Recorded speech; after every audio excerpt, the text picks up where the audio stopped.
taking me out. I told you. You told me nothing but a pack of lies from start to finish. How Raymond Leclerc committed suicide. How Charlotte tried to ruin me because David Leclerc leaned on her. I never told you that he sponsored Charlotte. I always only told you that he hated you. Oh, that's right. That's right. Charlotte and her parents filled me in about the rest. They filled me in about how Leclerc blackmailed her, about how she had to do it to save her father. There's only one trouble with this whole story, and that is that Raymond Leclerc did not shoot himself. He died at home, surrounded by his loved ones, a perfectly natural death. The family has been giving out that story, of course, but it's common knowledge that... Common to you and Charlotte and nobody else. Now, isn't that a strange coincidence? I'll tell you, you got one thing right, Ray. David Leclerc doesn't much care for me. But there's one thing he cares about even less, and that's the story that you two cooked up to cover yourselves. You've been to see him? In the flesh. Well, you didn't think I'd manage that, did you? Too inaccessible, David Leclerc. Won't give Frank the time of day, and even if he does, it's his word against ours, Charlotte. It wasn't her idea, and you went along. Frank. It's Leclerc who's covering. He's simply trying to save face. David Leclerc has nothing to hide. But he does care enough about his brother's name to let me check out the facts. I spoke to the doctor who signed the death certificate. I examined the medical records. Leclerc did not commit suicide. I haven't been lying to you, Frank. Do you know what the penalty is for violation of the Segretti law? Now, you add that to your past history, and you are going to spend a long time in federal prison. And contrary to the public notion, they are not country clubs. Stop this. I'm telling you the truth. Yes, you certainly are telling me the truth. Starting right now. No more lies, no more evasions, no more fantasies. Talk to me.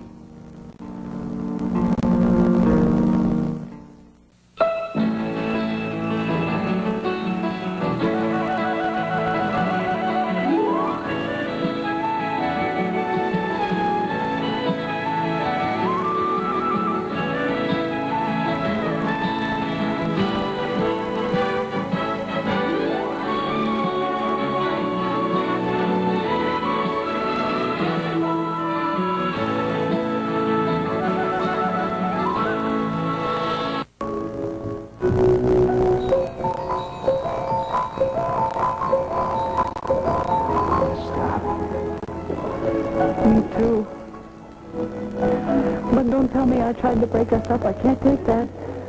I want to talk about the job. Okay.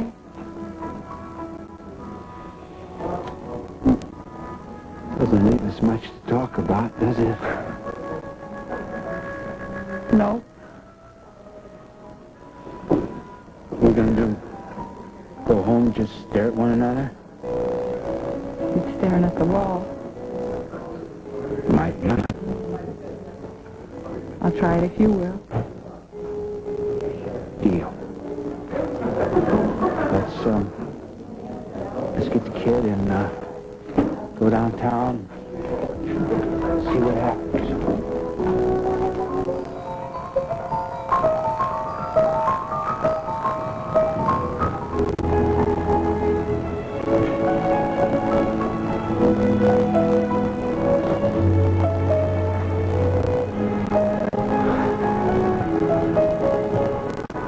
Fear not.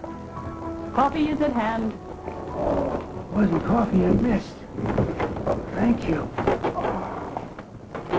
You know, I was thinking, I haven't stayed up all night and spoken what was in my heart since I was 14 years old and going to pajama parties.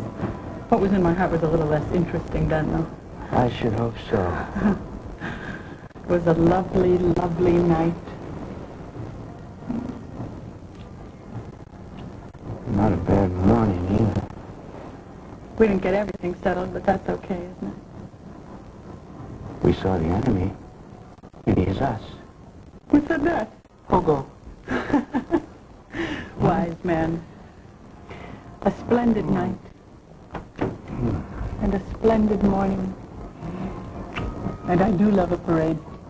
Yeah, especially when it gives us some added privacy.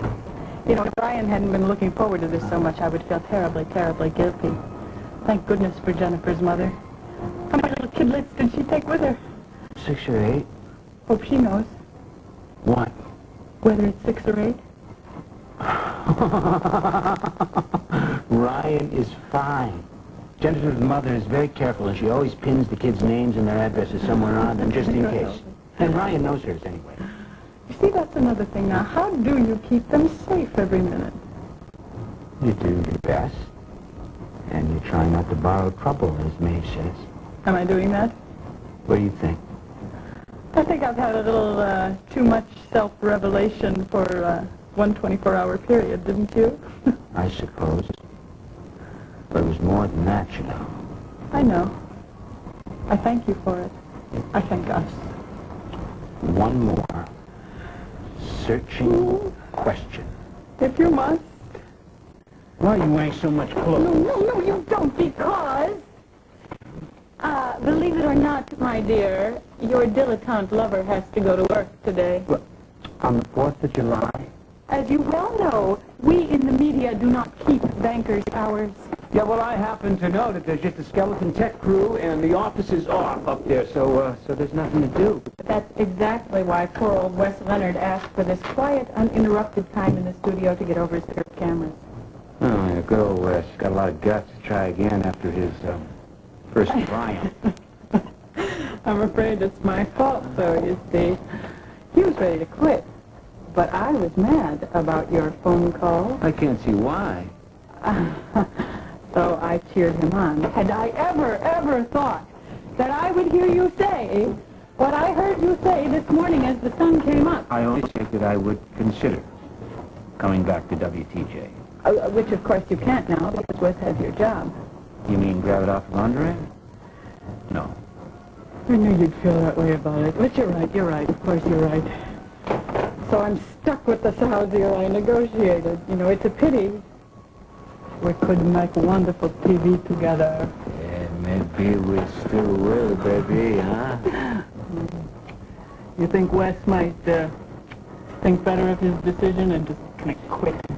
Knowing Wes, I somehow doubt it. Oh, no, you don't. No!